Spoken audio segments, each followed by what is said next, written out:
All right, welcome back. Excited for this one today. I got a knife here that's in from a maker, not a pre-owned one, which, is not as often on this channel. I do buy a lot of pre-owned knives, but you probably already recognize that emblem right there because it's one that's been around our industry for a while. It's a maker that makes both custom knives and does work with OEM.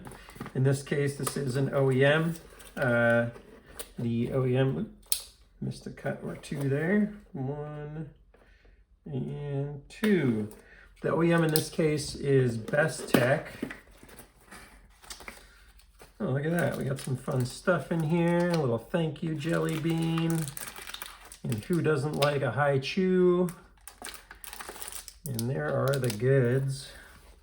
So this is the Richard Rogers X Mid OEM.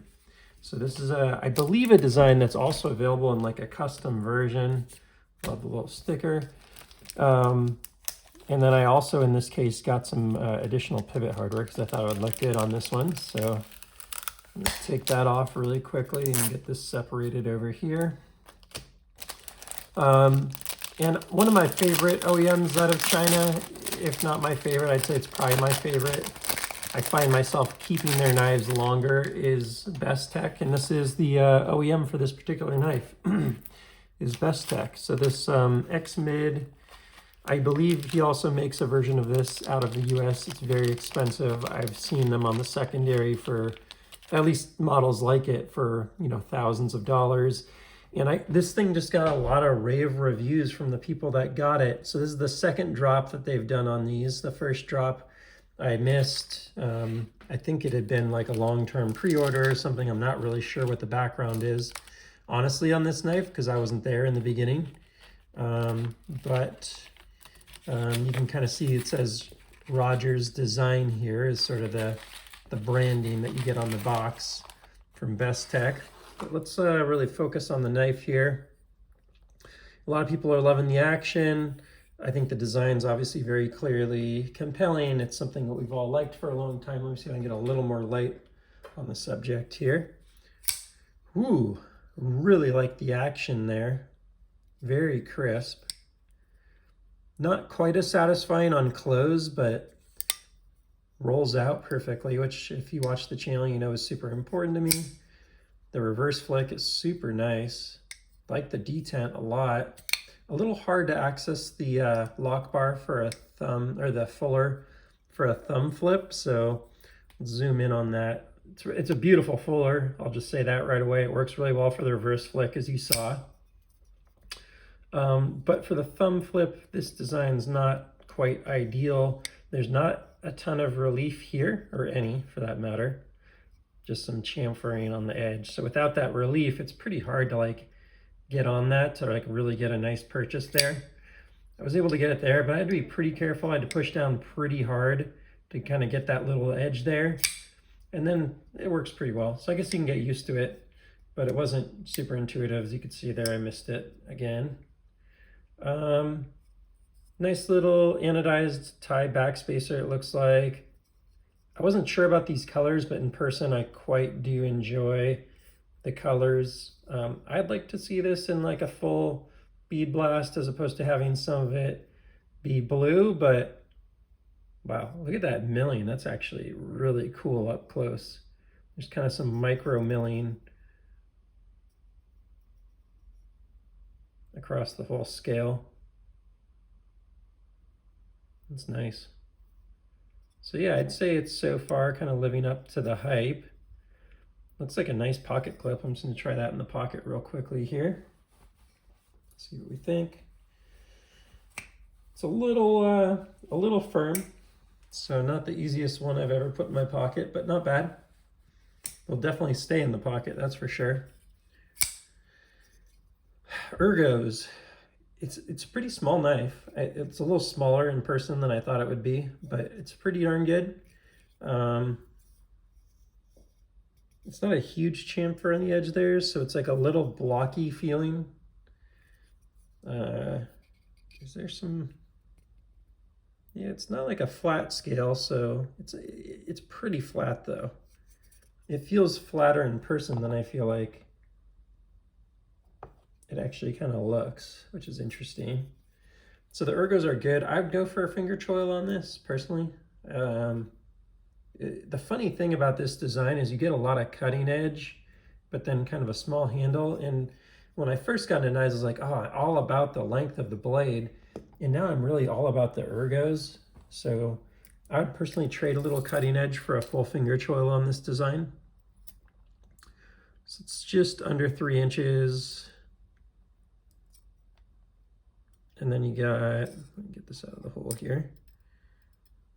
Yeah, 3-inch blade and just like 7.2 inches or so total length. It'd be kind of cool if they offered like a full drop or clip point version of this. Straight back, I don't really know what it is. It's a little bit of a drop point with a, you know, sharp tip and a finger choil. I think that'd be really neat. Now that wouldn't fit in the handle, so they'd have to modify it a little bit, but I think that'd be a cool design. It's compelling. For $300, it's one of the better knives I've ever handled for sure. Let's get a quick check here. So we should see, is that Thai hardware too? I think it is Thai hardware as well. Probably not on the, yeah, not on the pivot hardware, but yeah, Thai backspacer. Getting like a little bit there. That's probably the blade in there. Let's get this out of here. I'm still getting a little magnetism back here, so I'm not sure what it is. It's not the pocket clip, but maybe the hardware. Yeah, I guess this hardware is actually steel. I don't know. Who knows? I'm not an expert. I'm just telling you what I think about it. Rollout's really nice. Reverse flick's really nice. Thumb flip leaves a little something to be desired. Lock bar. Let's take a look at the lock bar. It's underexposed in my opinion. Like this design, you could take that lock bar and bring it back further and make this overall hole a little bigger.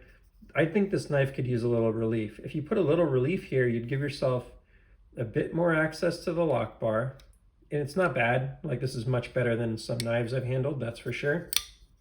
So it's not bad. The answer is the lock bar is good. It could be great if you did a little relief here. That'd give you 2 things: 1, access to the lock bar, and 2, more access to the thumb flip. And I think that would be like a really cool thing. Now, look at the beautiful design. Would you trade it off, put, you know, a little relief here? You kind of lose some of the look potentially if this cuts back.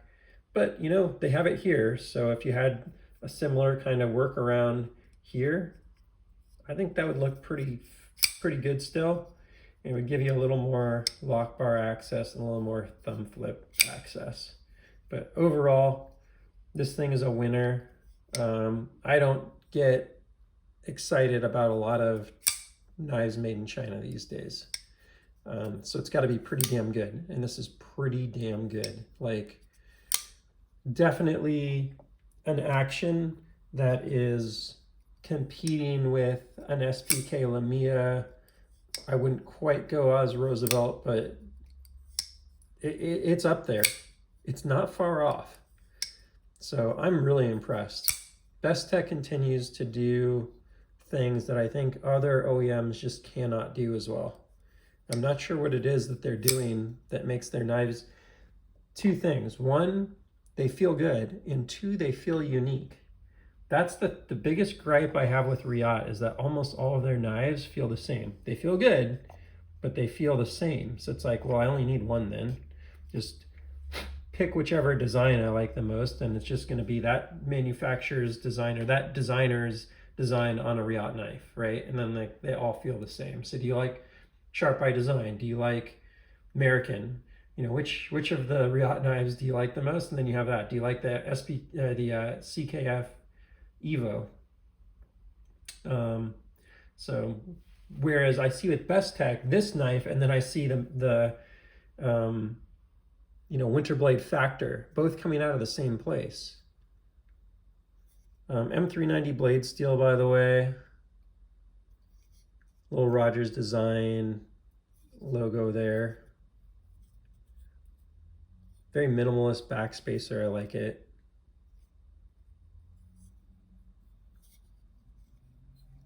Solid on the pocket clip. There's just not, I mean, you have to really search for issues with this knife. It's definitely not for someone with really big hands though, because it doesn't have that forward choil. If it had that forward finger choil, I think that's the biggest opportunity on this knife, is the forward finger choil. The second one is probably to do a little relief here to just incrementally improve those aspects. But let's do a little size comparison against some knives that you probably know.